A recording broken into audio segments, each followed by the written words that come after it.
ఓం మహాగణపతే నమః. మే 2025 ద్వాదశ రాశుల యొక్క రాశి ఫలితాలు ఏ విధంగా ఉన్నాయో చూద్దాము.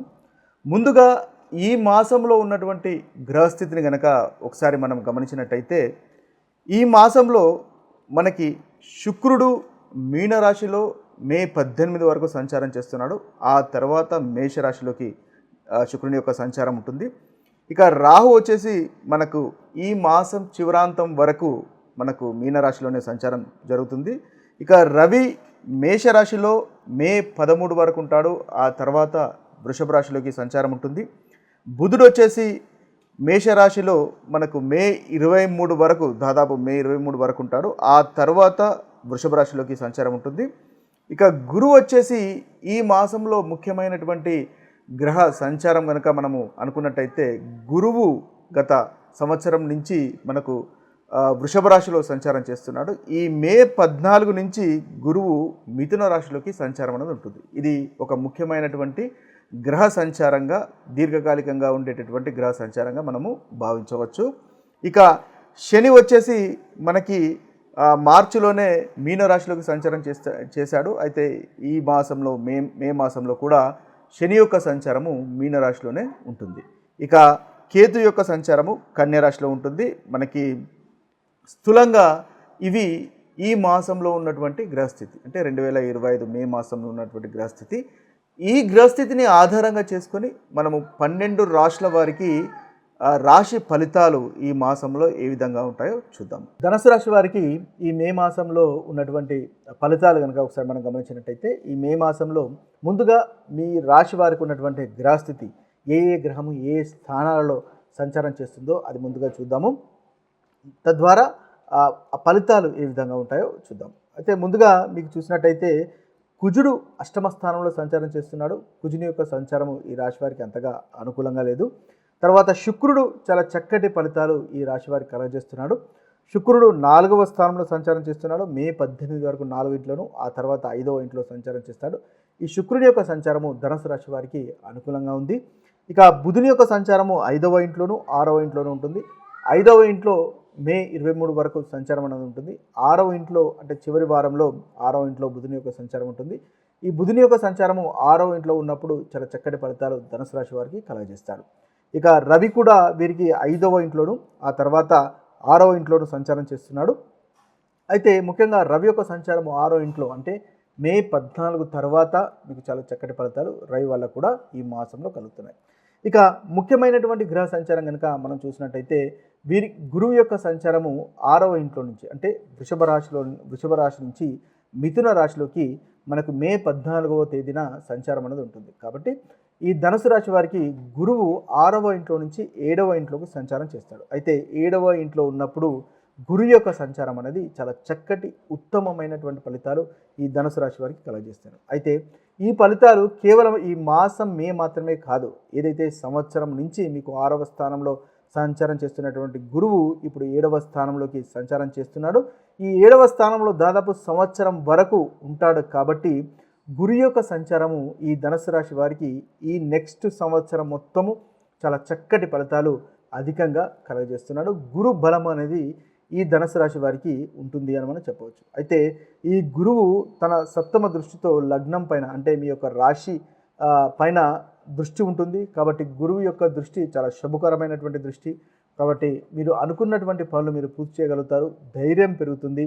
అనుకూలత అనేది అధికంగా కలుగుతుంది. అదేవిధంగా గురువు యొక్క దృష్టి లాభస్థానం పైన కూడా ఉంటుంది. గురువు యొక్క దృష్టి ఎప్పుడు కానీ చక్కటి ఉత్తమమైనటువంటి ఫలితాలు కలగజేస్తారు. కాబట్టి ఈ ధనుసు రాశి వారికి గురువు యొక్క దృష్టి లాభస్థానం పైన, అదేవిధంగా రాశ్యాధిపతి అంటే లగ్నం పైన, అదేవిధంగా మీకు తృతీయ స్థానం పైన ఉంటుంది. కాబట్టి ధైర్యం పెరుగుతుంది, ఆరోగ్యంలో మెరుగుదల వస్తుంది. అనారోగ్యం కనుక ఇబ్బంది పడుతున్నట్టయితే అనారోగ్య సమస్యలు కూడా తొలగిపోయి ఆరోగ్యం అనేది మెరుగుపడుతుంది. అదేవిధంగా లాభస్థానం పైన దృష్టి ఉంటుంది. కాబట్టి ధనలాభం కూడా చక్కగా ఉంటుంది. అనుకున్నటువంటి పనులు మీరు పూర్తి చేయగలుగుతారు. కార్యసిద్ధి ఉంటుంది. ఆర్థిక పరిస్థితిలో మెరుగుదల అనేది తప్పకుండా ధనుసు రాశి వారికి ఇప్పటి నుంచి సంవత్సరం మొత్తం కలుగుతుంది. కాబట్టి ఓవరాల్గా చూసినట్టయితే ఈ యొక్క ముఖ్యమైనటువంటి గురువు యొక్క సంచారం అనేది ధనుసు రాశి వారికి చాలా చక్కగా ఉంటుంది. ఈ సంవత్సరం అంతా కాకుండా ఈ మాసంలో కూడా చూసుకున్నట్టయితే ఈ మాసంలో మనం ముందుగా అనుకున్నట్టుగా శుక్రుడు చాలా చక్కటి ఫలితాలు కలుగజేస్తున్నాడు, బుధుడు చక్కటి ఫలితాలు కలుగజేస్తున్నాడు, రవి కూడా చక్కటి ఫలితాలు కలుగజేస్తున్నాడు. కాబట్టి మీకు ఈ ధనుస్సు రాశి వారికి ఈ మాసం మొత్తము దాదాపుగా చాలా చక్కటి ఫలితాలు అధికంగా కలుగుతాయి. శుక్రుని వల్ల కంఫర్టబుల్ అనేది ముఖ్యంగా ఉంటుంది. స్నేహితులతో సంతోషంగా గడుపుతారు, కుటుంబంలో కూడా సంతోషం అనేది పెరుగుతుంది, వాహన సౌఖ్యం ఉంటుంది. చతుర్థంలో మీకు శుక్రుని యొక్క సంచారం ఉంటుంది. కాబట్టి గృహ యోగము, గృహ సౌఖ్యము అనేది తప్పకుండా మనకు ధనుసు రాశి వారికి కలుగుతుంది. తృప్తికరమైనటువంటి భోజనం ఉంటుంది, మంచి వస్త్రధారణ ఉంటుంది, మానసికంగా సంతోషము అనేది పెరగడం అనేది తప్పకుండా మనకు ధనుసు రాశి వారిలో చూడవచ్చు. ఇక శుక్రుడు 18 తర్వాత పంచమ స్థానంలోకి సంచారం చేస్తాడు. కాబట్టి పెద్దలకు, గురులకు, ఉన్నత వ్యక్తుల యొక్క సహాయ సహకారాలు మీకు అందుతాయి. కొత్త వ్యక్తులను మిత్రులుగా చేసుకోగలుగుతారు. ధనలాభం కనిపిస్తుంది, శత్రువులపైన విజయం ఉంటుంది. సంతానం విషయంలో అనుకూలత అనేది మనకి ఈ ధనుస్సు రాశి వారికి చూడవచ్చు. ఇక బుధుని వల్ల చివరి వారంలో, ఈ మే మాసంలో చివరి వారంలో ముఖ్యంగా అన్ని రకాల సదుపాయాలు అనేవి కలుగుతాయి. ముఖ్యంగా ఉద్యోగము గురించి చూస్తున్న వారికి ఈ మాసంలో ఉద్యోగ అవకాశాలు కూడా కలుగుతాయి. ధైర్యం పెరుగుతుంది, గౌరవం పెరుగుతుంది, అనేక విధాల ధన లాభం ఉంటుంది. మానసికంగా సంతోషంగా మీరు ధనుసు రాశి వారు ఉండగలుగుతారు. ఈ రెండవ భాగంలో మే మాసం యొక్క రెండవ భాగంలో రవి కూడా 6వ స్థానంలో సంచారం చేస్తున్నాడు. కాబట్టి ముఖ్యంగా శత్రువులపైన విజయము అనేది ఉంటుంది, కోర్టు వ్యవహారాల్లో అనుకూలత ఉంటుంది, అప్పులు తిరిగి ఇచ్చేటటువంటి అవకాశాలు మనకు అధికంగా కనిపిస్తున్నాయి. గవర్నమెంట్కి సంబంధించినటువంటి విషయాలు ఏదైతే మీరు గవర్నమెంట్కి రిలేటెడ్ ఏదైనా వర్క్ చేస్తున్నట్టయితే దానికి సంబంధించినటువంటి విషయాల్లో కూడా మీకు అనుకూలత అనేది ఉంటుంది, మానసికంగా సంతోషం ఉంటుంది, గౌరవం అనేది పెరుగుతుంది. ఇవి స్థూలంగా. ఇక గురుగ్రహం వల్ల మనం ముందుగానే అనుకున్నట్టుగా వివాహ ప్రయత్నాలు చేస్తున్న వారు కూడా తప్పకుండా వివాహ ప్రయత్నాలు ఉంటాయి. ప్రేమలో ఉన్నట్టయితే ప్రేమలు మీకు పెళ్లికి దారి తీసేటటువంటి అవకాశాలు కూడా మనకు అధికంగా గోచరిస్తున్నాయి. ఇవి స్థూలంగా మీకున్నటువంటి అనుకూలమైనటువంటి ఫలితాలు. అయితే ప్రతికూలమైనటువంటి ఫలితాలు, ఏ విషయాల్లో జాగ్రత్తలు తీసుకోవాలో అది కూడా చూసినట్టయితే ముఖ్యంగా కుజుడు 8వ స్థానంలో సంచారం చేస్తున్నాడు. కాబట్టి ఇంటికి కాస్త దూరంగా ఉండేటటువంటి అవకాశాలు కనిపిస్తున్నాయి, లోను తీసుకునేటటువంటి అవకాశాలు కనిపిస్తున్నాయి. స్త్రీలకు వంట దగ్గర కాస్త జాగ్రత్తగా ఉండవలసినటువంటి అవసరం ఉంటుంది, చిన్న చిన్న గాయాలయ్యే అవకాశాలు కూడా కనిపిస్తున్నాయి. అయితే ఈ మాసంలో ముఖ్యంగా లేజీగా ఉండకండి. విషయాలు ఏదైతే పనులు ఉంటాయో ఆ పనులను పోస్ట్పోన్ చేయకుండా ముందుగా యాక్టివ్గా ఉండి వాటిని మీరు యాక్టివ్గా ఉండి చేయడం వల్ల వాటిని మీరు పూర్తి చేయగలుగుతారు.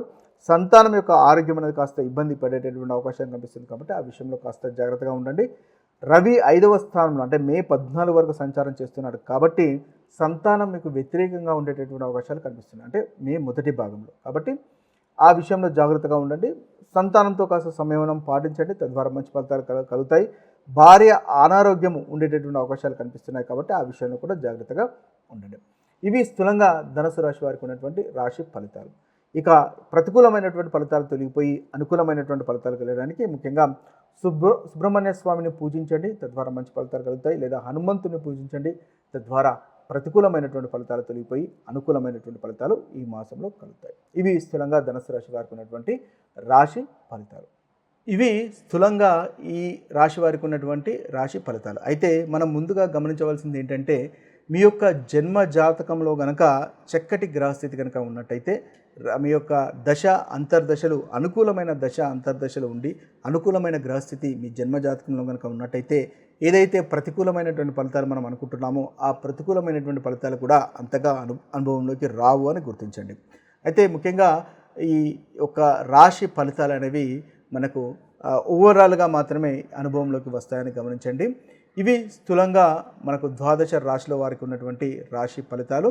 ప్రతి రాశివారు ముఖ్యంగా ఎలాంటి రాశివారైనా సరే మీరు ప్రతికూలమైనటువంటి ఫలితాలు తొలగిపోయి అనుకూలంగా కలగడానికి ప్రతి సోమవారము శివుని యొక్క అభిషేకం చేయడం వల్ల అదే సమయానికి ప్రతి సోమవారము శివుని యొక్క అభిషేకం చేయడం వల్ల అన్ని ప్రతికూలమైనటువంటి ఫలితాలు తొలగిపోయి ఒక నూతన అధ్యాయము అంటే ఉత్తమమైనటువంటి ఫలితాలు కలగడానికి ఉపయోగపడుతుంది. ఎవరైతే చాలా బాధలు కష్టాలు అనుభవిస్తూ ఉన్నారో వారు కనుక ఈ యొక్క రెమెడీ ఈ యొక్క పరిహారం కనుక చేసుకోగలిగితే ప్రతి సోమవారం శివునికి అభిషేకం కనుక క్రమం తప్పకుండా చేసుకోగలిగితే ఒక 21 సోమవారాలు కనుక చేసుకోగలిగితే మీకు చాలా చక్కటి ఫలితాలు అధికంగా మీకు కలుగుతాయి.